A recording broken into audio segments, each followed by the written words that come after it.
He says that China-Pakistan friendship remains strong over the years.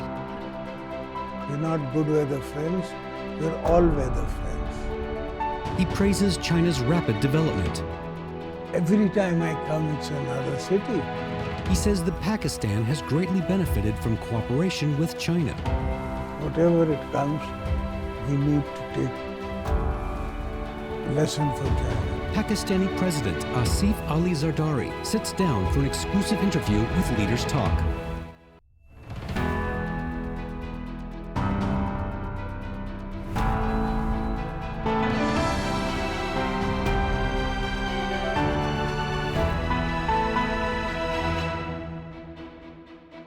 Hello and welcome to Leaders Talk, where we meet leaders, thinkers, and trailblazers. I'm Zhou Yun. Our guest today is President of Pakistan, Asif Ali Zardari. During his first term as president, he visited China 9 times. So how does he view the traditional friendship between our two countries? What insights does he believe China's modernization process can offer for Pakistan's development?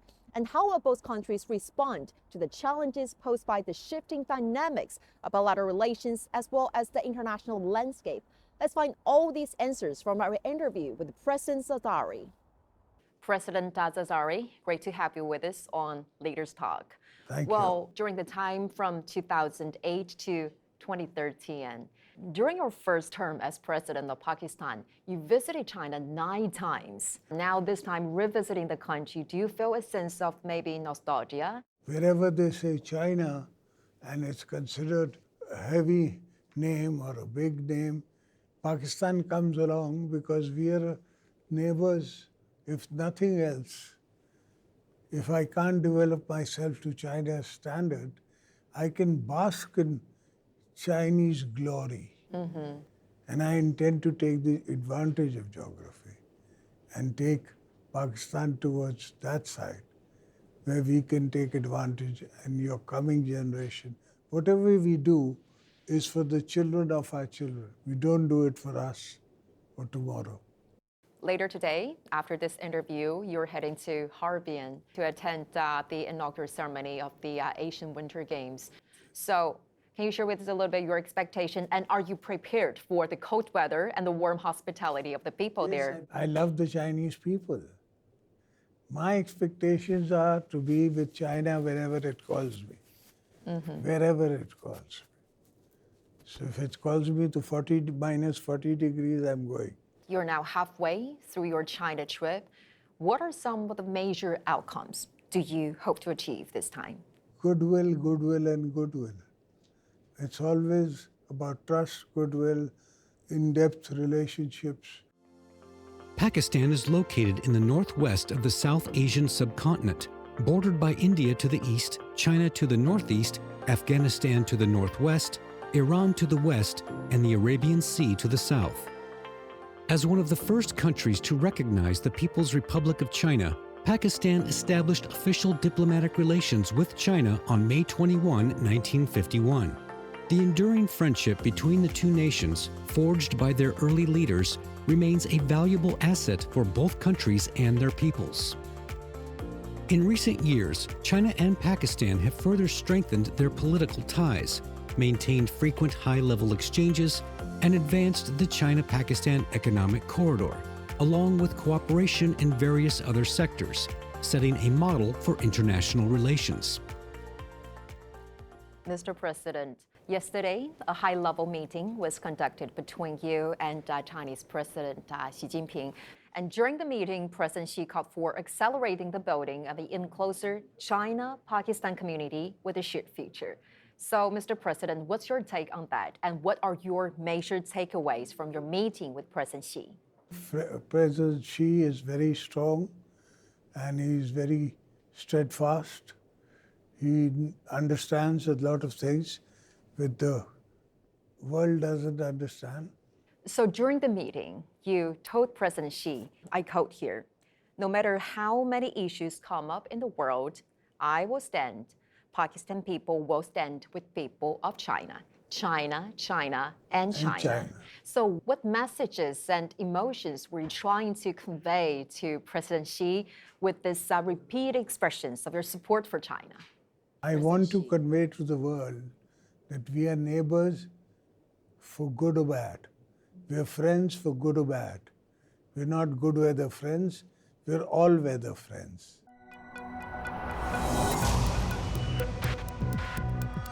Each day, there are millions of stories. Each one can open new perspectives, new possibilities. Wherever you look, we are there to see, discover, explore. We put the pieces together to find what really matters to you, all around the world, all around the clock. Our reporters are at home across the globe.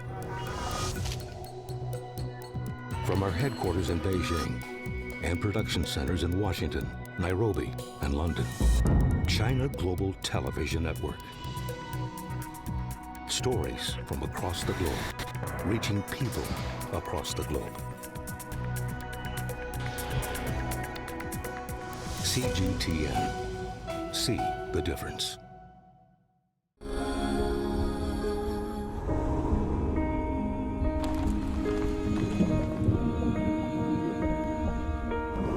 No war, no one again began holding guns. Guns promptly in words to protesters.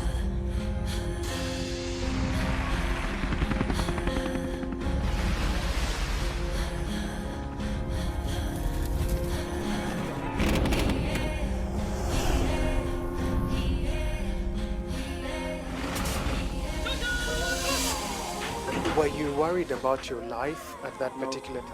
Not at all. You acted, so thank you very much for your time now. What is your assessment of the state of the continent today? Africa has the potential to power itself. Excuse me.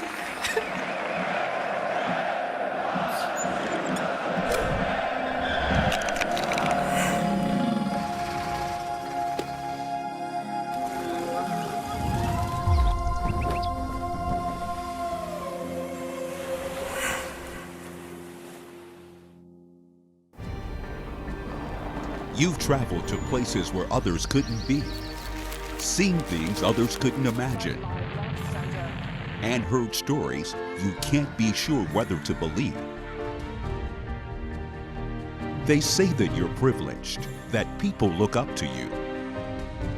But only you know how much effort you've made. Ratting out! You're on the ultimate journey to discover a country with 5,000 years of history and nearly 1.5 billion people. Is it a green countryside or a vast sea of neon lights and skyscrapers? Is it a dangerous land choked with smog or the blue sky of a summer's day? What is this China for you? And what is this China for the rest of the world?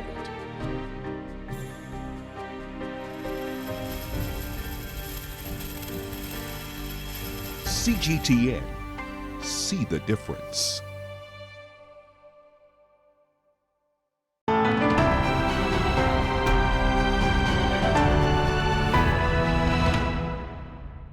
Mr. President, the people of our two countries actually share very special feelings for each other. Why do you think this friendship, this bond, can endure for so many different generations? Even now, for instance, I used to work in the United States as a correspondent, and there's this one time I took a cab, and the driver asked me where I'm from, and I said, I'm from China. And he said, oh, we are friends because I'm from Pakistan. And here in China, if a Chinese knows that you're from Pakistan, they will say, Batie, which is ironclad brothers. So how do you think this very strong... You tell me. Because it's a generation, and generations and generations. So it's a generation, people have been traveling, people have been nomads traveling, writing books. All that has passed through history. If you're asked to use 3 keywords to describe the relations between China and Pakistan, what would it be, sir? Humanity, trust, and trust. Human people. Chinese have never been unhuman. They've never gone to any other country and, massacred people. Trust is something that I have in them, something whoever is friendly to them has trusted them.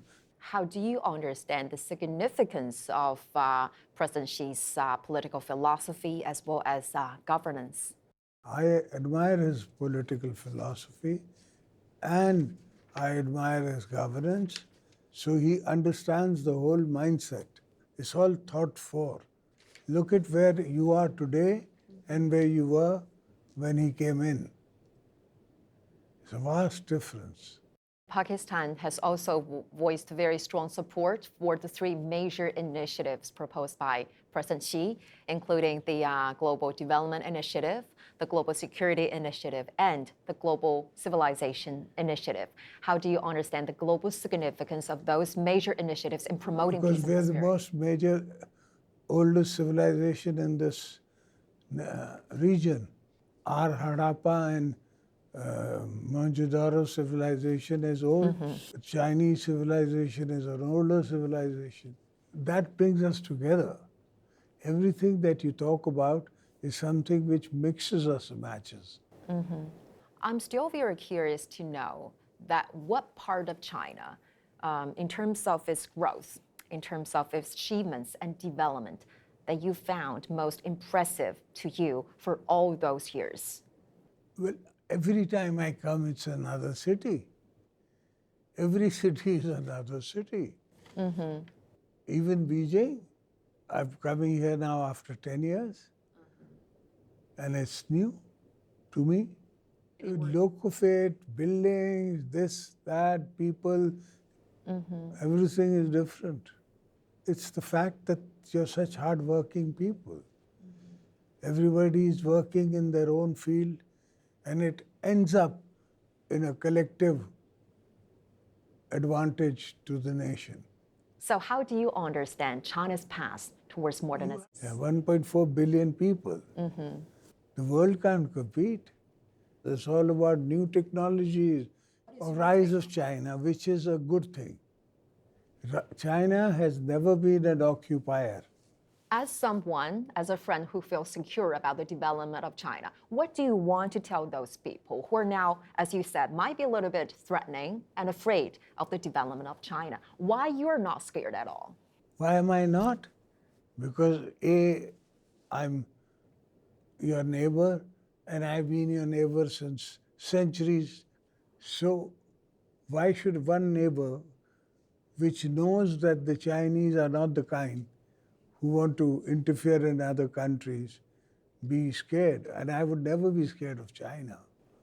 I'd be scared of another country, all right, but not China.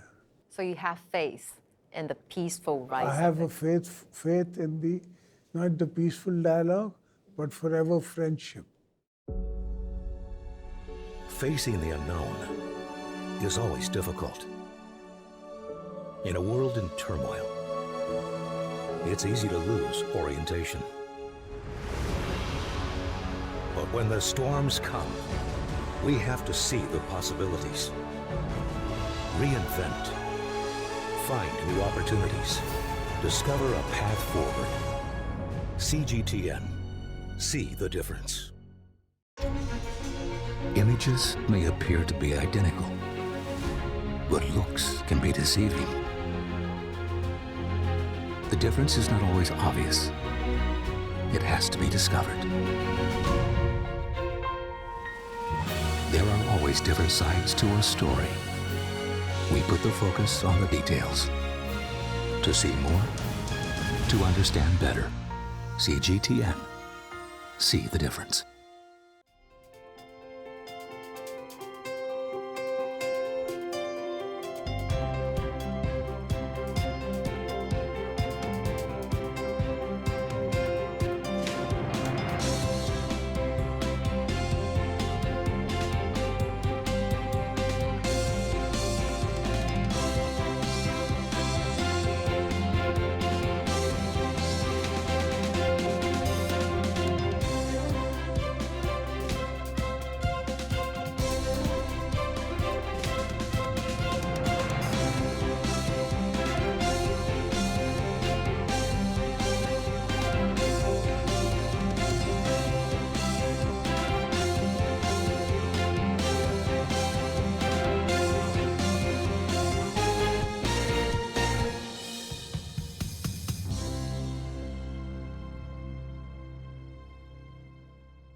You might think you are better informed in an information age.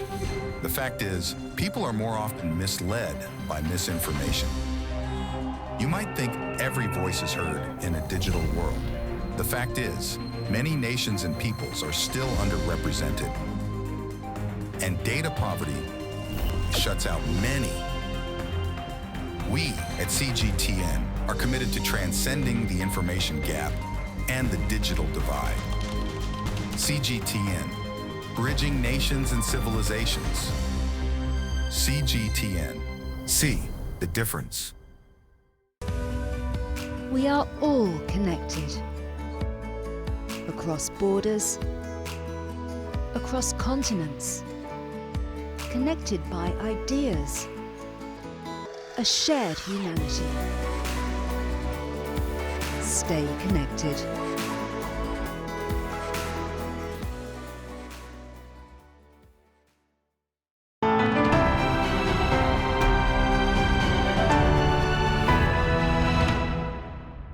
Launched in 2013, the China-Pakistan Economic Corridor, also known as the CPEC, has become a new benchmark for China-Pakistan friendship, symbolizing their all-weather friendship. It plays a vital role in boosting Pakistan's economic development and regional connectivity. Over the past 12 years, the CPEC has achieved remarkable results, with projects strengthening Pakistan's development and capacity launched, completed, and becoming operational. The Sahiwal coal-fired power plant, Port Qasim coal-fired power plant, and Hubco coal power plant were built at Chinese speed, significantly improving Pakistan's power supply. Renewable energy projects such as the Karot hydropower station, Dawood wind power project, and Qaid-e-Azam solar park in Bahawalpur have diversified Pakistan's energy mix. Infrastructure upgrades, including the Karakoram Highway Phase 2, Lahore Orange Line Metro, and Peshawar-Karachi Motorway have greatly improved road accessibility. Unit 5 of the Chashma nuclear power plant is set to create 40,000 local jobs. Gwadar Port, known as the Pearl of the Arabian Sea, now has a multifunctional dock with 3 50,000-ton berths, fully operational. The CPEC follows the principles of extensive consultation, joint contribution, and shared benefits. As a key pioneering project under the Belt and Road Initiative, it has greatly powered Pakistan's economic and social development. It's definitely revolutionized the Pakistan infrastructure development, and it has really addressed the core issues of Pakistan which we are facing. So our future is very bright with the cooperation of China and Pakistan in all fields. 肯定喜欢 CPEC 他们影响巴基斯坦的经济，谢谢中国和谢谢你们。Looking ahead, China and Pakistan will continue to enhance the CPEC, transforming it into a corridor for growth, livelihoods, innovation, sustainability, and openness, setting a new benchmark for international cooperation and regional economic integration. Another important topic being touched upon during your meeting with President Xi is the upgraded version of China-Pakistan Economic Corridor. So what specific enhancements do we envision in this new phase of development? The path that leads to us is a mountainous region. So they have issues with that mountainous region. That needs to be solidified so that can withstand future issues like floods, like other depressions. Agriculture is somewhere where China can help us, and we are per capita, per acre yield is much less than yours is. I've just had a meeting with a company which is talking about export of milk and developing milk powder. In what way do you think this economic corridor has propelled and shaped the development and connectivity of Pakistan? It's shaped in the sense that now everybody knows that in the morning, if you feel like it, you can drive to China. What are some of the specific areas, especially emerging new industries do you anticipate under this framework in the future? The industries concept is simple. We've got industrial parks only for China, and those industrial parks are going to be worked upon by the Pakistani labor, because now the concept is of work from home. Chairman of the company can be sitting in, anywhere in China, and he still be running his company in Pakistan. So this is something that we've discussed with the Chinese government. And now the Pakistani government is making great efforts in its reform agenda and has carried out a 5-year economic plan centered around 5E, which includes environmental sustainability, etc. So what is your vision in enhancing the development synergies between your country and the development strategies here in China? We are hoping to take advantage of that position in which we can use the technology for our advancement in every field, whether it's the utility of water, whether it's the collection of rains, whether it's climate exchange, whatever it comes, we need to take a lesson from China. People always say that the relationship between our two countries is higher than Himalayas, and now the cooperation area has been extended to space technology with a successful launch of Pakistani satellite using Chinese rockets. And I want to show you, after that major move, many of the netizens, they posted comments online, and I want to show you some of that. Some of them say, we're proud, that maybe long live the friendship. All complimentary. Yes, very complimentary. So what do you think of the feedback of these netizens, and how do you understand this strategic significance? Like I said, if my brother succeeds, at least he'll fix the house and we'll live in it. But this is space cooperation. It is something very new and very it's promising. Not new.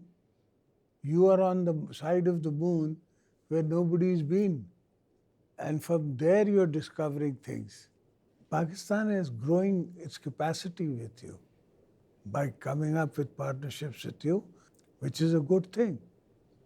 We know last year, Pakistan has successfully hosted the meeting of Council of Heads of Government of SCO member states. And China now has resumed the rotating presidency of the SCO from 2024 to 2025. How do you understand the role of SCO in global governance? You know, all interactions have a lot of pushback, buyback, and a way forward to go. The SCO is also a part of an institution which will walk forward. And as now Pakistan is increasing its exposure and also playing a bigger role on the world stage, what expectations do you have for Pakistan in terms of its role on the global arena? I am more into making ourselves strong enough. Pakistan is a very independent country. We have our independent role, but at the same time, we will look towards China and go along with China first. Mr. President, thank you so much for sharing with us your very insightful views, and greatly appreciate it for all your goodwill as well as your time sharing with us. Thank you so much. Thank you, ma'am. Very kind of you.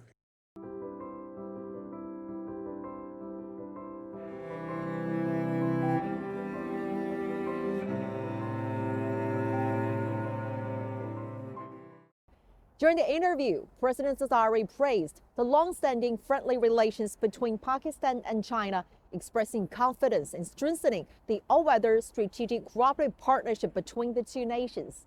Both countries look forward to deepening the alignment of development strategies, expanding economic and trade cooperation, as well as continuously building the China-Pakistan Economic Corridor as a flagship project of the high-quality building of the Belt and Road Initiative.